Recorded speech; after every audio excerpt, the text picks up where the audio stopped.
The gruesome 1978 murder of 60s sitcom star Bob Crane remains unsolved. Officially, the case remains unsolved, but Bob Crane's son says he thinks Carpenter may have done it. Carpenter did this. He's the guy.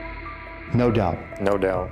100%. 100%. During my career, I've had a lot of big cases, but the Bob Crane case tops them all. Schultz will have to take the barracks apart by tearing out each nail with his teeth. Bob Crane was once one of television's most recognizable faces, the quick-witted star of Hogan's Heroes. But off-camera, dark shadows were closing in. In June 1978, those shadows erupted in a crime scene that shocked the nation. For decades, the truth hid beneath layers of rumors and betrayal. But now, the answers that have emerged are not what anyone imagined. Wait until you see why. America's favorite hero, from fame to shadows. Have you ever seen a man who could make a nation laugh with nothing more than a smile? On the surface, he was charming, sharp-witted, the kind of star who seemed untouchable. Audiences adored him, networks banked on him, and everywhere he went, he carried that broad smile that made people feel like they knew him. But behind that polished smile was a man living a double life. Crane was consumed by a hunger for attention, one that didn't stop when the cameras cut. As the years rolled on, that appetite pulled him deeper into late nights, fleeting encounters, and secrets caught on tape. It was a world few knew existed, and even fewer dared to talk about. Yet those hidden reels would eventually become a crucial piece of the puzzle. A puzzle that would end not in stardom, but in his eventual end. His face dominated the screen in the 1960s, one broad smile that America can't look away from, Bob Crane. At the heart of it all was Hogan's Heroes, a sitcom so daring it almost seemed doomed, a comedy set inside a German prisoner of war camp, who would laugh at barbed wire, guard towers, and war. Yet Crane pulled it off. With a wink, a perfectly timed line, and that sparkle in his eyes, he turned the unthinkable into a cultural hit that ran for 6 years straight. Overnight, Bob became the star of the show. His face covered lunchboxes, billboards, glossy magazines. Fans followed him down the street just for a glance at that Hogan grin. Emmy nods rolled in, and to Hollywood, Bob Crane looked like the real deal. But he hadn't started in front of the cameras. Long before Hollywood came calling, he was just a kid from Waterbury, Connecticut, born in 1928. He grew up chasing rhythms on his drums, as if he already knew applause was waiting for him somewhere out there. By the 1950s, he had swapped drumsticks for a microphone, lighting up Los Angeles radio with his quick-fire banter, celebrity interviews, and even live drumming solos mid-show. They called him a one-man band, a natural entertainer who could keep listeners hanging on every word. It was only a matter of time before Hollywood noticed, and when they did, Bob stepped onto the Hogan's Heroes set like he owned the place. To America, he was everything at once. A leading man, a household name, the kind of guy you imagined could sit across from you at a bar and swap jokes like an old friend. Fame, money, adoration, Bob Crane seemed to have it all.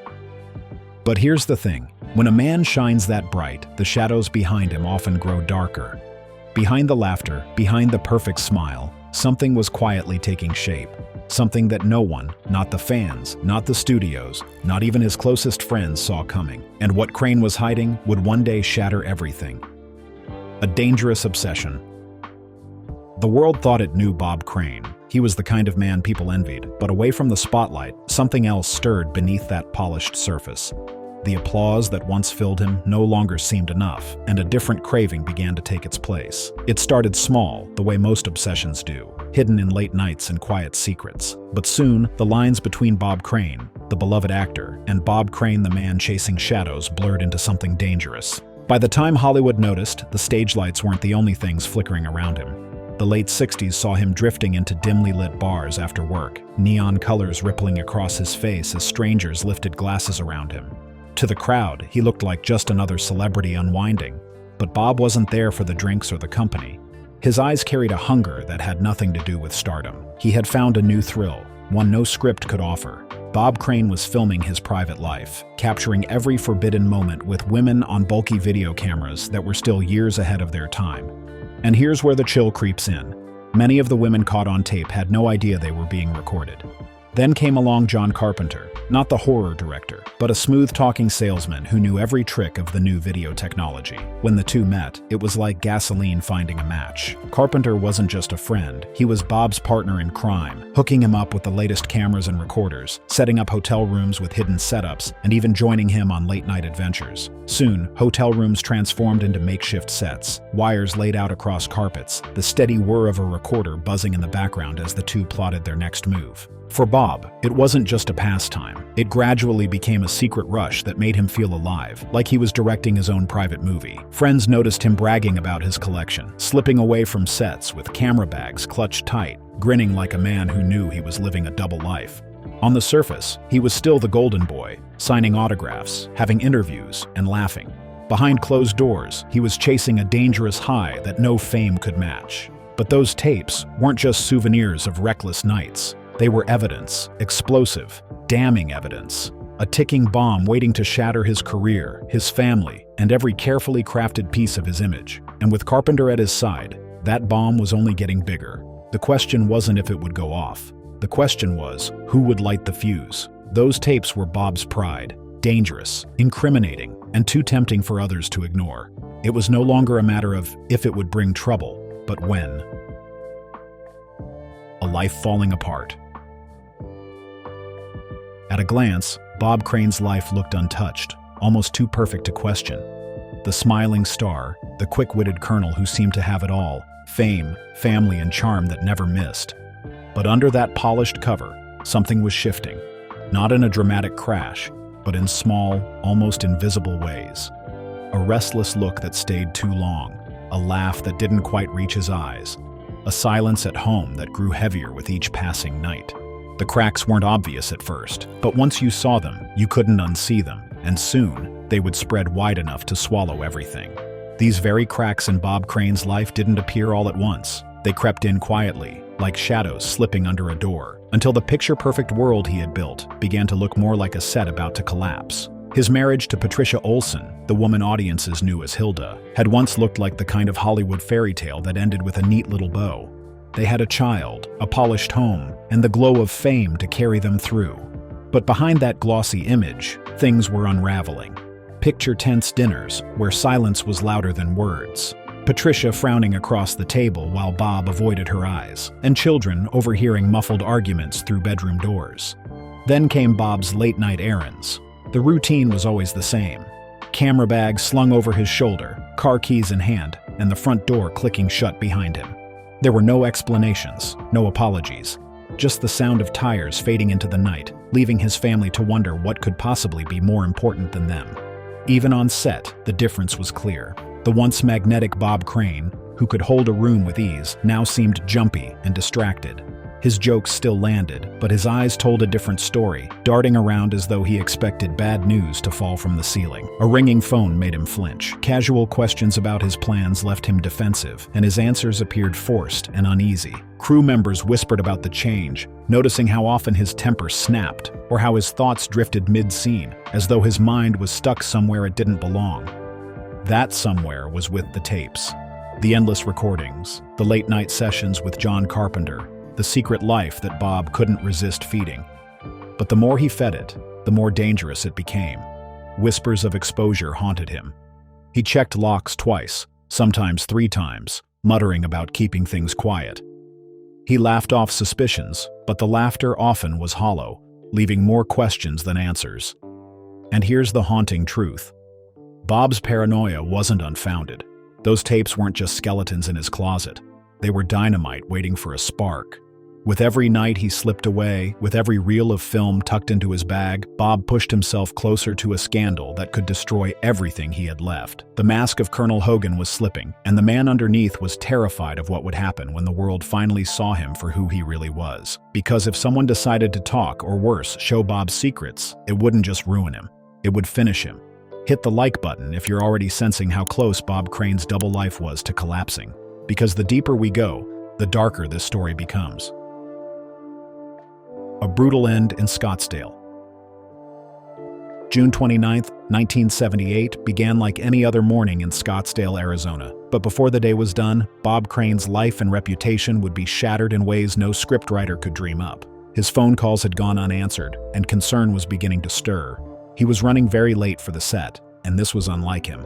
A colleague finally decided to stop by at his apartment to check on him, not realizing he was about to step into something far darker than missed rehearsals. At the Winfield Place Apartments, tucked inside Unit 132A, silence lingered too long. Bob, who had been starring in a light-hearted dinner theater comedy, Beginner's Luck, was locked in his apartment. On getting there, he knocked, and Bob didn't get the door. He made his way into the room, and what he discovered inside was nothing short of a waking nightmare. The man who once made millions laugh on Hogan's Heroes lay motionless in his bed. His skull had been brutally caved in by what police would later identify as a heavy camera tripod. Blood splattered the walls, soaked the sheets, and clung to the carpet underfoot. Near his neck, an electrical cord rested loosely, not tight enough to strangle, but draped with a kind of cruel deliberation, a gesture that suggested this was no accident or random act. Near the body sat the tripod, once an innocent piece of equipment for Bob's private recordings, now twisted into the weapon of his demise. But here's the strange part. Nothing was missing. There was no sign of forced entry, no broken windows, and no valuables were taken. His cameras and shelves of homemade tapes were untouched, lined neatly as if the killer wanted them to be noticed. Whoever did this wasn't after money. They wanted Bob himself, and they wanted him gone. The brutality of the attack spoke volumes. Someone had stood over Bob, close enough to feel his final breaths, close enough to make sure the laughter he built a career on was silenced forever. Did he let them in, trusting them as a friend? Or did they slip inside while he slept, turning his sanctuary into a trap? For Scottsdale police, it was a crime scene that would require a meticulous approach to demystify. Right there, they were left with more questions than answers. Their boots stuck to the carpet as they searched for answers, but instead of clues, they found whispers, rumors about Bob's double life, his hidden obsessions, and enemies who might have known far too much. The choice of weapon was no coincidence. A tripod, the very tool Bob used to record his private world, had been turned against him. It was more than murder. It was a message. Someone close to him wanted his secrets buried, and they chose a way of sending that message no one would forget. And as the apartment door was sealed and word began to spread, one question echoed louder than all the rest. Who hated Bob Crane enough to kill him with his own camera gear? The tapes as a motive. When police first entered Bob Crane's apartment, they expected to find clues that pointed to a burglary gone wrong, or maybe a jealous lover's rage. But what they saw instead made the room feel heavier with every step, and it didn't take long for one detail to grip their attention. In the middle of a fresh crime scene with blood on the sheets, no signs of a break-in, stood rows of cameras and shelves heavy with videotapes. At first glance, they seemed harmless, but the longer investigators stared, the clearer it became. These reels held more than memories. They were potential evidence. So, they began replaying them, one after another. What surfaced was unsettling. Bob had recorded far more than anyone realized, and not everyone on those tapes had consented to being filmed. For some, their entire secret lives were caught on camera. Secret affairs, encounters, faces that should never have been there. To anyone caught on those tapes, exposure meant humiliation, scandal, or worse. And suddenly, the investigators understood. Those tapes didn't just hold memories. Rather, they held enemies, maybe even the motive itself. So the question began to gnaw at investigators. Were these tapes the reason Bob was murdered? Did one of them carry a secret worth killing for? And then came the detail that unsettled them the most. Not all the tapes were there. Some had vanished, maybe snatched away, possibly by the killer themselves. Was it an act of panic or a plan carried out long before that final night? Either way, the absence spoke louder than what remained. Someone had something to lose, something worth killing for. Maybe it held the wrong face. Maybe it captured the wrong moment. A lover, a friend, someone with everything to lose if those reels ever leaked. Quietly, the crime scene no longer looked like the work of a stranger breaking in. It looked like the work of someone Bob trusted, someone who could step inside without force, someone who already had the key to his life. And as detectives studied the reels, they began to circle closer, narrowing their suspicion not on an outsider, but on a man who had been standing beside Bob for years. A man no one would ever believe capable of such a crime. An alley in the spotlight. It didn't take long for detectives to start connecting the dots, and soon all eyes narrowed on one man. The whispers came fast, and when the name slipped into the open, it sent a ripple of disbelief through everyone who knew Bob. Surely not him. Not the one who had been there through so many late nights. The one most people thought of as family. But as the picture sharpened, the shock gave way to unease. The suspect wasn't some stranger in the shadows. It was John Carpenter, Bob Crane's closest friend. Carpenter wasn't just a friend. He was the guy behind the camera, the one holding the lens during those infamous nights Bob hoped the world would never see. But by the summer of 1978, the friendship was unraveling. Bob, desperate to clean up his image and maybe save what was left of his marriage, told Carpenter the wild ride was over. For a man who had built his identity around being Bob's wingman, that must have hit like a betrayal. Then came the timing. Carpenter had flown into Scottsdale only days before the murder. He checked into a motel nearby, and, the night before Bob's death, the two shared dinner, drinks, and one last round of watching those tapes in Bob's apartment. Picture it. The glow of the TV lighting up the room, Bob laughing just a little too tightly, Carpenter watching a little too intently. During his interrogation, Carpenter swore he left too early. But a hotel clerk remembered it differently. Carpenter staggered back much later than he ever admitted. That's when the real cracks appeared. Police found a thin smear of blood on the passenger door of his rental car, faint but undeniable. In a case with no weapon and no fingerprints, that single streak carried the weight of a smoking gun. Carpenter, cool and charming on the surface, suddenly couldn't keep his story straight. He stumbled over timelines, shrugged off questions, but the blood had already spoken louder than his words. And behind closed doors, friends began to whisper. Carpenter had always seemed jealous, they said, resentful of Bob's fame, bitter at the thought of being cast aside. For investigators, it painted a picture of a bond built on secrets and obsessions, now shattered into betrayal and rage. Yet even with motive, jealousy, and that faint trace of blood in his car, detectives couldn't lock the case shut. Carpenter wasn't in handcuffs, but neither was he free from the shadow that followed him everywhere, and as the whispers grew louder, the spotlight that once belonged to Bob Crane shifted onto his closest friend. The stage was set, not just for suspicion, but for a trial that would grip the nation. A trial where every secret, every tape, and every fracture in their friendship would be dragged into the light. And in that courtroom, the world would finally hear the question no one wanted to ask out loud. Was John Carpenter truly Bob Crane's killer? A trial that fell short. 16 years after Bob Crane was found bludgeoned to death, the case finally landed in a courtroom. And when John Carpenter took the stand in 1994, the world expected answers, but what they got instead felt more like a spectacle than justice. The courtroom was packed wall to wall, reporters shoulder to shoulder, their cameras flashing like fireworks. Every lens was fixed on Carpenter, Bob's former partner in those secret recordings. Gone was his trademark silly smile. In its place sat a man who looked stripped of charm, his face tight, his eyes cold. Prosecutors wasted no time. They pointed to a faint blood stain in Carpenter's rental car, the one detail they claimed tied him to the killing. They described a picture of a friendship soured, of Carpenter lashing out when Bob tried to cut him loose.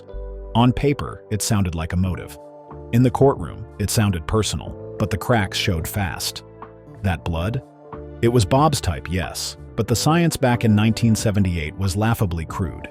And by the time DNA technology caught up in the 90s, the sample was so degraded that it proved nothing. The murder weapon never surfaced, the crime scene was mishandled, and crucial evidence was tossed around with shocking carelessness. The prosecution tried to build their story anyway, even dragging Bob's private tapes into court, hoping scandal would sway the jury. But the defense fired back, calling the evidence flimsy and the trial a witch hunt. Their argument hit harder than anyone expected. Day after day, the case unraveled in front of the cameras. Headlines screamed, "Hogan's killer," while fans camped outside with signs demanding justice. Inside, though, the jury was hearing a different story, one that wasn't adding up. And then came the verdict that left them in shock: acquitted. John Carpenter walked out a free man. The room froze. Reporters scrambled. Bob's family sat in stunned silence, and investigators felt the ground vanish beneath them. 16 years of waiting, only to watch their case collapse. Carpenter slipped past the cameras with a faint smirk, but the court of public opinion wasn't so forgiving. To the world, he might have walked free, but his shadow lingered. The trial didn't bring closure. It only deepened the mystery, leaving one burning question hanging in the air. If Carpenter wasn't the killer, then who was? A son's relentless quest.